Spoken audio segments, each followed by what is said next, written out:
بسم اللہ۔ باب دونوں پاؤں دھونا چاہیے اور قدموں پر مسح نہ کرنا چاہیے۔ حدیث نمبر 163۔ عبداللہ بن عمرو رضی اللہ عنہما روایت کرتے ہیں، کہتے ہیں کہ ایک مرتبہ رسول اللہ صلی اللہ علیہ وسلم ایک سفر میں ہم سے پیچھے رہ گئے، پھر تھوڑی دیر بعد آپ صلی اللہ علیہ وسلم نے ہم کو پا لیا اور عصر کا وقت آ پہنچا تو ہم وضو کرنے لگے اور اچھی طرح پاؤں دھونے کے بجائے جلدی میں ہم پاؤں پر مسح کرنے لگے۔ آپ صلی اللہ علیہ وسلم نے فرمایا، ایڑیوں کے لیے آگ کا عذاب ہے۔ یہ بات آپ نے 2 مرتبہ یا 3 مرتبہ فرمائی۔ باب جوتوں کے اندر پاؤں دھونا چاہیے اور جوتوں پر مسح نہ کرنا چاہیے۔ عبداللہ بن عمر رضی اللہ تعالیٰ عنہ سے ابن جریج نے کہا کہ اے ابو عبد الرحمن، میں نے تمہیں 4 ایسے کام کرتے ہوئے دیکھا ہے جنہیں تمہارے ساتھیوں کو کرتے ہوئے نہیں دیکھا۔ وہ کہنے لگے، اے ابن جریج، وہ کیا ہیں؟ ابن جریج نے کہا، میں نے طواف کے وقت آپ کو دیکھا کہ 2 یمانی رکنوں کے سوا کسی اور رکن کو آپ نہیں چھوتے۔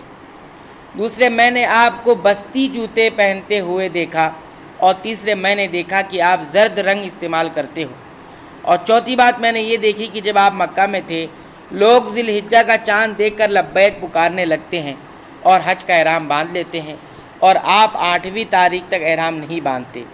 عبداللہ بن عمر رضی اللہ عنہ نے جواب دیا کہ دوسرے ارکان کو تو میں یوں نہیں چھوتا کہ میں نے رسول اللہ صلی اللہ علیہ وسلم کو یمانی رکنوں کے علاوہ کسی اور رکن کو چھوتے ہوئے نہیں دیکھا، اور رہے جوتے تو میں نے رسول اللہ صلی اللہ علیہ وسلم کو ایسے جوتے پہنے ہوئے دیکھا کہ جن کے چمڑے پر بال نہیں تھے، اور آپ انہی کو پہنے وضو فرمایا کرتے تھے، تو میں بھی انہی کو پہننا پسند کرتا ہوں۔ اور زرد رنگ کی بات یہ ہے کہ میں نے رسول اللہ صلی اللہ علیہ وسلم کو زرد رنگ رنگتے ہوئے دیکھا، تو میں بھی اسی رنگ سے رنگنا پسند کرتا ہوں۔ اور احرام باندھنے کا معاملہ یہ ہے کہ میں نے رسول اللہ صلی اللہ علیہ وسلم کو اس وقت تک احرام باندھتے ہوئے نہیں دیکھا جب تک آپ کی اونٹنی آپ کو لے کر نہ چل پڑتی۔ باب وضو اور غسل میں داہنی جانب سے ابتدا کرنا ضروری ہے۔ ام عطیہ روایت کرتی ہیں کہ رسول اللہ صلی اللہ علیہ وسلم نے اپنی مرحومہ صاحبزادی زینب رضی اللہ عنہا کو غسل دینے کے وقت فرمایا تھا کہ غسل داہنی طرف سے دو اور اعضائے وضو سے غسل کی ابتدا کرو۔ ام المؤمنین عائشہ صدیقہ رضی اللہ تعالیٰ عنہ سے روایت ہے، فرماتی ہے کہ رسول اللہ صلی اللہ علیہ وسلم جوتا پہننے، کنگھی کرنے، وضو کرنے اور اپنے ہر کام میں داہنی طرف سے کام کی ابتدا کرنے کو پسند فرمایا کرتے تھے۔ باب نماز کا وقت ہو جانے پر پانی کی تلاش ضروری ہے۔ ام المؤمنین عائشہ رضی اللہ تعالیٰ عنہ فرماتی ہیں کہ ایک سفر میں صبح ہو گئی، پانی تلاش کیا گیا مگر نہیں ملا، تو آیت تیمم نازل ہوئی۔